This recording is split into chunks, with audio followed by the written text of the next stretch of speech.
मेरा 7 साल का बेटा आईसीयू में पड़ा था।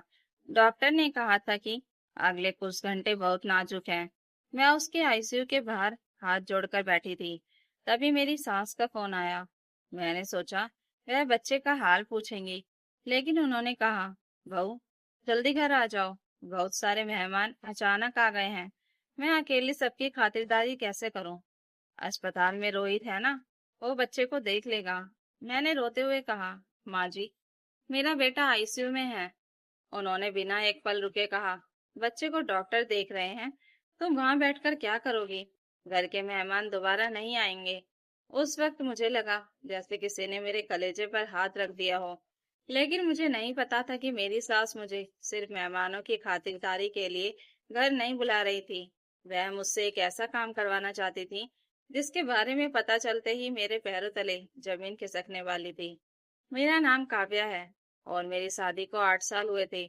मेरे पति रोहित एक प्राइवेट कंपनी में नौकरी करते थे और हमारा 7 साल का बेटा आरव मेरी दुनिया था।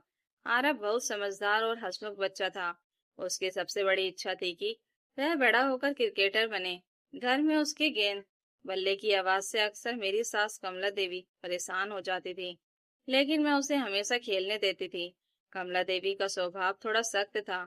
उनका मानना था कि बहू को घर की जिम्मेदारियों से कभी पीछे नहीं हटना चाहिए। शादी के बाद मैंने उनकी इस बात को स्वीकार कर लिया था। चाहे घर में कितने भी मेहमान आए हों, चाहे मेरी तबीयत खराब हो, मैंने कभी यह नहीं कहा कि मैं काम नहीं करूंगी। लेकिन उस दिन मेरे लिए सब कुछ अलग था। सुबह आरव अपने पापा के साथ कॉलोनी के पास वाले मैदान में खेलने गया था। मैं घर पर सास के लिए नाश्ता बना रही थी। करीब 11 बजे रोहित का फोन आया। उसकी आवाज सुनते ही मेरा दिल बैठ गया। उसने कहा, काव्या, तुम घबराना मत, आरव को चोट लगी है। मैंने घबराकर पूछा, क्या हुआ उसे? रोहित ने कहा, मैदान के बाहर सड़क पार करते समय एक बाइक उसे टकरा गई, सिर पर चोट लगी है, हम अस्पताल पहुंच रहे हैं। मेरे हाथ से चम्मच गिर गया।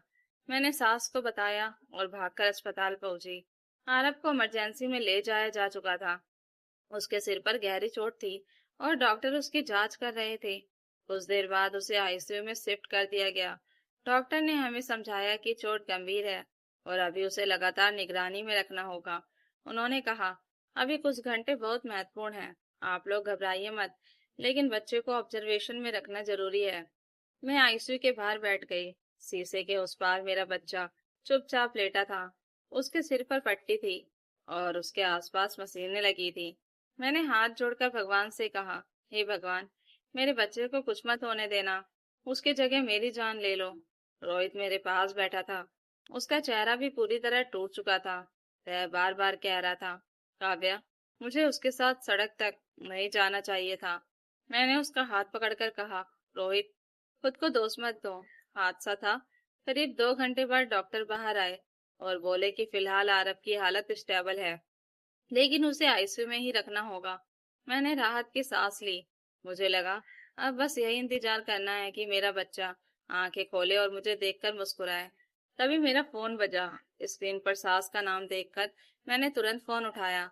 दूसरी तरफ से कमला देवी की आवाज आई, बहू, तुम अभी अस्पताल में ही हो? मैंने कहा, जी माँ जी। उन्होंने कहा, तुम घर आ जाओ। मैं कुछ सेकंड तक चुप रही, फिर पूछा, क्या? वह बोली, बहुत सारे मेहमान अचानक आ गए हैं, तुम्हारे ससुर के पुराने रिश्तेदार हैं। मैं अकेली उनकी खातिरदारी नहीं कर पा रही, तुम जल्दी घर आ जाओ। मैंने धीमी आवाज में कहा, माँ जी, आरव आईसीयू में है। उन्होंने कहा, तो रोहित है ना वहाँ, वो देख लेगा। मेरी आंखों से आंसू निकल पड़े। मैंने कहा, लेकिन डॉक्टर ने कहा है कि अगले कुछ घंटे बहुत जरूरी हैं। वह बोली, डॉक्टर अपना काम करेंगे, तुम माँ हो तो क्या पूरा दिन आईसीयू के बाहर बैठने से ही इलाज हो जाएगा? घर में इतने लोग बैठे हैं, उन्हें कौन खाना देगा? मैंने कहा, माँ जी, मैं अभी नहीं आ सकती। उनकी आवाज अचानक कठोर हो गई। काव्या, घर की जिम्मेदारी से ऐसे भागना अच्छी बात नहीं है। मेहमान भगवान होते हैं। मैं बूढ़ी हो गई हूँ, अकेले कैसे सब संभालूं? मैंने कहा, माँ जी, मेरा बच्चा आईसीयू में है। उन्होंने कुछ पल चुप रहकर कहा, बच्चा तुम्हारा है, लेकिन घर भी तुम्हारा है। फिर फोन काट दिया। मैं कुछ देर मोबाइल को देखती रही। मुझे विश्वास नहीं हो रहा था कि मेरी सास ने सच में यह कहा था। रोहित ने पूछा, माँ का फोन था? मैंने सारी बात बता दी। उसका चेहरा गुस्से से लाल हो गया। उसने तुरंत अपनी माँ को फोन किया और कहा, माँ, आरव आईसीयू में है। आप काव्या को घर क्यों बुला रही हो? कमला देवी बोली, तुम दोनों को समझ क्यों नहीं आता? घर में इतने लोग आए हैं। तुम्हारे पापा के बड़े भाई का परिवार है। अगर आज उन्हें सम्मान नहीं मिला तो आगे कौन आएगा? रोहित ने कहा, माँ, आज मेरा बच्चा मेरी पहली जिम्मेदारी है। कमला देवी बोली, तो तुम अस्पताल में रहो, बहू को घर भेज दो। रोहित ने गुस्से में कहा, काव्या कहीं नहीं जाएगी। उसने फोन काट दिया। मैंने उसका हाथ पकड़कर कहा, तुम माँ से मत लड़ो, अभी आरब ज्यादा जरूरी है। वह बोला, तुम्हें कोई नहीं कहीं भेजेगा। कुछ देर बाद आईसीयू की नर्स बाहर आई और बोली, आरब की माँ कौन है? मैंने हाथ उठाया।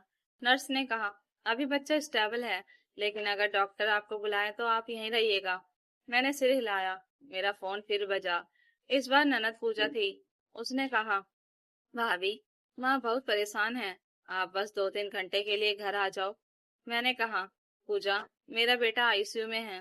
वह बोली, रोहित है ना? मैंने कहा, वो पिता है, लेकिन मैं उसकी माँ हूँ। पूजा चुप हो गई। फिर बोली, भाभी, आप नहीं आई तो माँ बहुत बड़ा फैसला ले लेंगी। मैंने पूछा, कैसा फैसला? उसने कहा, वो मैं फोन पर नहीं बता सकती। मेरा दिल धक से रह गया। मैंने पूछा, पूजा, साफ साफ बोलो। उसने कहा, बस आप घर आ जाओ। मैंने फोन काट दिया। मैं बेचैन हो गई। आखिर ऐसा क्या था जिसके लिए वे मुझे आईसीयू से उठाकर घर बुलाना चाह रहे थे?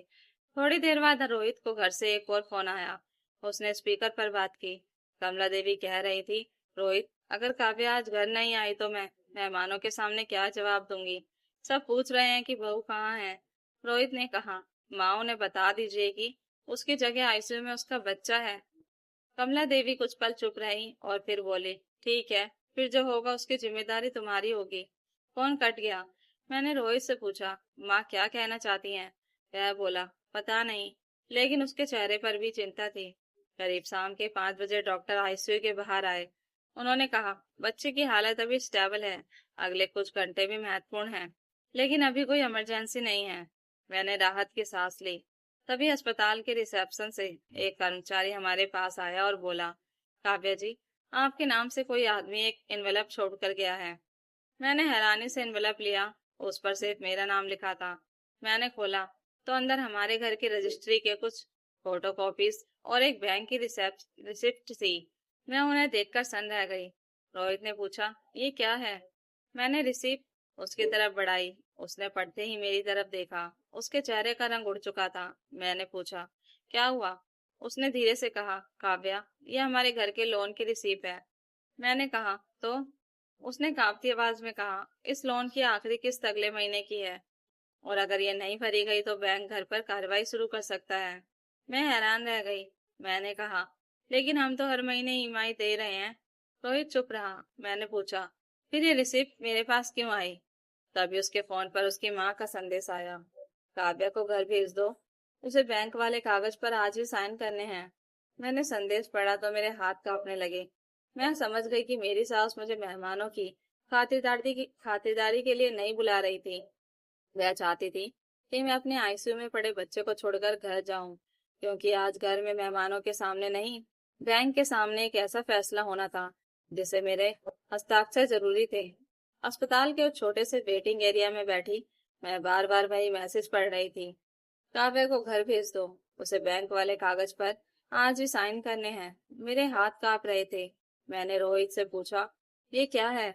माँ मुझे आईसीयू से उठाकर घर क्यों बुला रही हैं? और मेरे साइन किस बात पर चाहिए? रोहित ने रिसीप और पेपर्स फिर से देखे और बोला, मुझे भी नहीं पता काव्या। मैं हर महीने ईएमआई भरता रहा हूँ, लेकिन ये पेपर्स देखकर लग रहा है कि घर पर कोई दूसरा लोन भी चल रहा है। मैंने कहा, तुम्हें इसके बारे में पता नहीं था? वह सिर झुकाकर बोला, नहीं। तभी मेरे मन में एक और सवाल आया, अगर लोन रोहित के नाम पर था तो मेरे साइन क्यों जरूरी थे? मैंने तुरंत बैंक की रिसीप्ट पर दिए गए नंबर पर फोन करने की कोशिश की, लेकिन वह सिर्फ ब्रांच का सामान्य नंबर था और शाम होने की वजह से फोन नहीं उठा। रोहित ने कहा, मैं घर जाकर माँ से पूछता हूँ। मैंने उसका हाथ पकड़ लिया और कहा, तुम अकेले मत जाना, मुझे लग रहा है बात सिर्फ लोन की नहीं है। लेकिन तभी आईसीयू की नर्स बाहर आई और बोली, आरब की माँ, अभी बच्चे को दवा दी गई है, आप परेशान मत होइए, लेकिन आप यहीं रहिए। मैंने रोहित से कहा, तुम जाओ, मैं आरव को छोड़कर नहीं जा सकती। रोहित कुछ देर मुझे देखता रहा और बोला, ठीक है, मैं घर जाकर पेपर्स देखता हूँ और तुरंत वापस आता हूँ। वह चला गया। करीब 1 घंटे बाद उसका फोन आया। उसकी आवाज में घबराहट थी। उसने कहा, काव्या, माँ से बात हुई, वह कह रही है कि ये लोन उन्होंने लिया था। मैंने पूछा, किस लिए? रोहित कुछ सेकंड चुप रहा, फिर बोला, वो कह रही हैं कि घर की मरम्मत और कुछ पुराने कर्ज चुकाने के लिए लिया था। मैंने कहा, लेकिन अगर लोन घर के नाम पर है तो मेरे साइन क्यों? वह बोला, यही तो समझ नहीं आ रहा। मैंने पूछा, क्या माँ के पास कोई दूसरा पेपर है? उसने कहा, हाँ, एक एग्रीमेंट है, उसमें तुम्हारा नाम को ऑनर के तौर पर लिखा है। मैं हैरान रह गई। हमारी शादी के बाद रोहित ने कहा था कि घर उसके पिता के नाम से था और बाद में उसके नाम हो गया था। मुझे कभी बताया ही नहीं गया कि मेरे नाम पर भी ऑनरशिप का कोई हिस्सा दर्ज है। मैंने कहा, रोहित, अगर मैं को-ऑनर हूं तो फिर मेरे साइन जरूरी होंगे। वह बोला, हाँ, लेकिन माँ कह रही हैं कि अगर आज साइन नहीं हुए तो बैंक की प्रक्रिया रुक जाएगी। मैंने पूछा, आज ही क्यों? वह बोला, क्योंकि लोन रजिस्ट्रिंग की आखिरी तारीख आज है। मैं कुछ पल चुप रही। अब मुझे सास का बार बार घर बुलाना समझ आने लगा था। वह चाहती थी कि मैं किसी तरह अस्पताल से निकलकर पेपर्स पर साइन कर दूं ताकि लोन का मामला आगे बढ़ सके। लेकिन अभी भी एक बात मुझे परेशान कर रही थी। आखिर घर का इतना बड़ा लोन लिया ही क्यों गया था? मैंने रोहित से पूछा, क्या तुमने घर की मरम्मत देखी है? वह बोला, हाँ, पिछले साल किचन और ऊपर का कमरा रिनोवेट हुआ था। मैंने कहा, उस रिनोवेशन में इतना बड़ा लोन लग सकता है? वह चुप हो गया। मैंने पूछा, कितना लोन है? उसने कहा, लगभग 12 लाख। मेरे होश उड़ गए। 12 लाख? हमारे घर में इतनी बड़ी रकम की कभी बात ही नहीं हुई थी। मैंने कहा, रोहित, तुम्हारी सैलरी से हम पहले से ईएमआई दे रहे हैं। 12 लाख का दूसरा लोन कैसे संभालेंगे? वह बोला, इसलिए माँ चाहती है कि तुम पेपर साइन कर दो ताकि ईएमआई कम हो सके और रीपेमेंट का समय बढ़ जाए। मैंने कहा, लेकिन लोन किसने लिया और पैसे गए कहाँ? रोहित के पास इसका जवाब नहीं था। कुछ देर बाद उसने कहा, मैं घर में बैंक स्टेटमेंट ढूंढ रहा हूँ। फोन कट गया। करीब आधे घंटे बाद उसका फिर फोन आया। इस बार उसकी आवाज बहुत धीमी थी। उसने कहा, काव्या, मुझे कुछ मिला है। मैंने पूछा, क्या? उसने कहा, लोन की रकम एक बार में घर की मरम्मत पर नहीं लगी। इसमें से 8 लाख रुपए एक दूसरे अकाउंट में ट्रांसफर हुए थे। मैंने पूछा, किसके अकाउंट में? वह चुप रहा। मैंने कहा, रोहित, बताओ। उसने कहा, माँ के अकाउंट में। मेरे हाथ सुन पड़ गए। मैंने पूछा, माँ के अकाउंट में 8 लाख? उसने कहा, हाँ। मैंने पूछा, फिर वो पैसे कहाँ गए? उसने कहा, यही पता नहीं चल रहा। तभी पीछे से आईसीयू की मशीनों की आवाज सुनाई दी और मेरा ध्यान अरब की तरफ चला गया। मैं अपने आंसू रोकते हुए बोली, रोहित, अभी हम माँ से लड़ाई नहीं करेंगे, पहले अरब। उसने कहा, लेकिन काव्या, अगर पेपर्स पर तुम्हारे साइन नहीं हुए तो तो बैंक घर पर नोटिस भेज सकता है। मैंने कहा, तो नोटिस आने दो। मैं आईसीयू में अपने बच्चे को छोड़कर कोई पेपर साइन नहीं करूंगी। रोहित चुप हो गया। रात करीब 8 बजे कमला देवी खुद अस्पताल आ गई। उनके साथ पूजा भी थी। सास ने आते ही कहा, बहू, चलो घर, बहुत देर हो गई। मैंने शांत आवाज में कहा, माँ जी, मैं नहीं जा सकती। उन्होंने कहा, क्यों? आरव को डॉक्टर देख रहे हैं, रोहित भी है, घर में बैंक वाले इंतजार कर रहे हैं। मैंने पूछा, मेरे साइन के लिए? उन्होंने कहा, हाँ। मैंने कहा, पहले मुझे बताइए कि 12 लाख का लोन किस लिए लिया गया था? उनका चेहरा बदल गया। उन्होंने रोहित की तरफ देखा। रोहित ने कहा, माँ, अब काव्या को सच बताना पड़ेगा। कमला देवी बोली, मैंने घर बचाने के लिए किया था। मैंने पूछा, किससे? उन्होंने कहा, कर्ज से। मैंने कहा, लेकिन 8 लाख आपके अकाउंट में क्यों गए? वह चुप रही। पूजा ने धीरे से कहा, माँ, लेकिन कमला देवी ने उसे रोक दिया। मैंने कहा, माँ जी, अगर आपने कोई गलती नहीं की तो मुझे बताने में डर क्यों लग रहा है? तभी कमला देवी ने धीरे से कहा, क्योंकि वो 8 लाख तुम्हारे बेटे आरव के इलाज के लिए रखे गए थे। मैं चौंक गई। मैंने कहा, आरव के इलाज के लिए? उन्होंने सिर हिलाया। 7 साल पहले जब आरव पैदा हुआ था तब डॉक्टरों ने कहा था कि आगे चलकर उसके सिर से जुड़ी एक समस्या की जांच और इलाज की जरूरत पड़ सकती है। उस समय तुम्हें यह बात बताने से तुम्हारी हालत खराब हो सकती थी। मैंने सोचा था जब जरूरत पड़ेगी तब पैसे होंगे। मैं समझ ही नहीं पा रही थी। मैंने कहा, लेकिन आरब को तो कभी कोई ऐसी बीमारी नहीं हुई। कमला देवी बोली, क्योंकि उस समय डॉक्टर ने सिर्फ संभावना बताई थी, बीमारी नहीं। हमने पैसे अलग रखे थे, लेकिन बाद में तुम्हारे ससुर के पुराने कर्ज और घर की मजबूरी में वो पैसा इस्तेमाल करना पड़ा। फिर मैंने लोन लेकर वही रकम वापस जमा करने की कोशिश की। मैंने कहा, तो 8 लाख रुपए आपके अकाउंट में क्यों गए?